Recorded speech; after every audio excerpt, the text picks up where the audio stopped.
হাসিনার মার্কা নৌকা আর মার্কা নৌকা। প্রধানমন্ত্রী যেহেতু নির্ধারিত হয়ে গেছে শেখ হাসিনা হইব। নোয়াখালী এক আসনে ক্ষমতার মধ্যে এতটাই বেপরোয়া ছিলেন এইচ.এম. ইব্রাহিম ও তার বাহিনীর হাতে জীবন হারিয়েছেন অনেকেই। ভিন্নমত দমন করতে গিয়ে তার নির্দেশে অনেককেই পঙ্গু করে দেয়া হয়েছে। আওয়ামী জোটের মনোনীত প্রার্থী নুরুল ইসলামকে হত্যার মাধ্যমে তার মাফিয়া শাসনের সূচনা শুরু হয়। নির্বাচনে আমি আমার জন্য চেক করছি, আপনি উদ্র করেন, আপনি ছেড়ে দেন।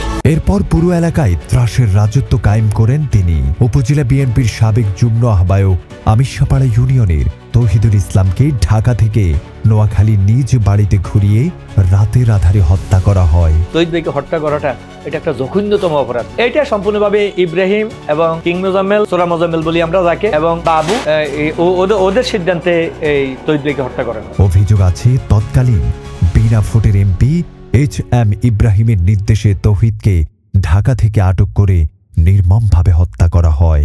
এখনো মানুষের হৃদয়ে তৌহিদুল ইসলামের নাম। এলাকায় হত্যার বিচার চেয়ে মিছিল করছেন এলাকার সাধারণ মানুষ। এই তৌহিদের মতো এত ভালো লোক 10 নম্বরে আর কখনো জন্ম নিবে না। এত ভালো লোক ছিল যদি। এই তৌহিদকে নির্মমভাবে পুলিশ নির্যাতনে হত্যা করা হয়েছে। যে তৌহিদ জননন্দিত একজন নেতা ছিল। আমাদের এখানে তৌহিদ ভাইকে মেরে ফেলার জন্য আমাদের এলাকার লোক জড়িত ছিল, আমাদের বাইরের লোক ছিল, এমপি, ইউনিয়ন আওয়ামী লীগের সভাপতি সহ এমপি পর্যন্ত। এছাড়াও 2017 সালে পতিশ এলাকার আমির হোসেন সোহাগের উপর হামলা করে রাতের আধারে।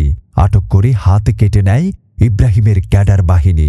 কিং মোজাম্মেল বলছিল হাত বাড়ায় কোপ দাও, আজগরে হাত বাড়ায় কোপ দিছে, আলোয় আমার ধরে রাখছে, আরো 5-6 জনে মিলে আমার জাতি ধরে রাখছে, আমার বাঁধি ফেলাইছে, সুপারি গাছের গোড়ার লগে আমার হাঁটা বাঁধি ফেলাই, এরা আমার জাতি ধরে রাখছে, আজগরে হাত বাড়ায় কোপ দিছে। ঠিক আছে, মোজাম্মেল আমার সামনে দাঁড়ানো ছিল, মোজাম্মেল দা দিছে আজগরের হাত কোপ দিবার লাগে। ব্লাড বাইরেছে তখন আমার মাথা সেজ খারাপ হয়ে গেছে। তখন আমি ওই যে আমার পিছনে একটা বাড়ি ছিল, ওই পিছনে বাড়িতে আমি ঢুকি নাই, আমি ঢুকছিলাম ওই আপনার পিছনে বাড়ি থেকে আরেক পিছনে আবার আরেক বাড়ি ছিল, ওই বাড়িতে ওই রাস্তা দিয়ে আমি যখন দৌড় দিই তখন আমার 3টা গুলি করছিল এরা। একটা গুলি আমার এই কাটা হাতের নিচে, মানে আমি যে রশি দিয়ে ফার রশি দিয়ে আমি টাইট করি, মানে ছিঁড়ে ফেলে আমি এই হাতটা ফেঁচালাইছি, আমি এইভাবে দৌড় দিছি, দৌড় দেওয়া অবস্থা আমার এই জায়গা দিয়ে গুলি করছে, এই জায়গায় এই গুলিটা এই জায়গা দিয়ে আমার আগুনে লয়ে জায়গায় এই ফেস পুরা জ্বলে লেগেছে, এই যে এই ফেস পুরা আগুনে হিট লেগে পুরা জ্বলে গেছে। পুরা আল্লাহ আমার বাঁচাইছে, আমার মা বাবার দোয়া ছিল। ঠিক আছে, ওই একটা মসজিদ ছিল, মসজিদের আবার গাটলা ছিল, ওই গাটলার সামনে যে আমি ফড়ে গেছি, তখন আমি ফানি একটু মাথাটা তাদের ফানিটা খাই, এরপর একজনের ঘর বাড়ি যাই, আমি যে দরজা বাড়ি যে ফুরছি, এরপর হেরা আমার সেফ দিছে, আমি 4-5টা ঘর আমি চেঞ্জ করছি। সোহাগ বর্তমানে পঙ্গু অবস্থায় মানবতার জীবন যাপন করছেন। বিচারের অপেক্ষায় এখনো পথ চেয়ে আছে তার পরিবার। এখন আমি আমার ভাইয়ের আজকে 9 বছর হয়েছে, এর এই যে পুরা হাতটা গেছে, এর ফ্যামিলি আছে, পরিবার আছে, হে খাইতে পারে না, হে পুরো এখন অসহায়,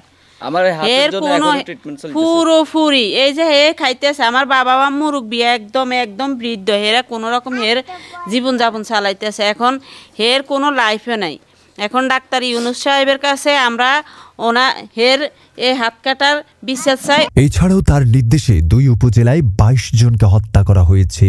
প্রায় 22 জন নেতা কর্মীকে হত্যা করছে। সাদ্দাম নামক একটা ছেলেকে গুলি করে হত্যা করা হলো। এরপরে আমার গ্রামে একটা ছেলে কোরবানের ঈদের দিন তাকে ঘর থেকে ডেকে এনে স্কুলের সামনে রাখি হত্যা করা হলো। নন্দী ভাই ছেলে, সেটা তার নাম হলো বাবলু। এবং আরেকজন হলো যে ছেলেটা আমাকে সাহানি দিত, আমি বসলে মানুষ সালিশ দরবারে আসতো আমার কাছে, ওই লোকটাকে সে তরকারি ব্যাপারে, তাকে 3টা বাড়ি দিয়ে জায়গাতে মারি ফেলছে।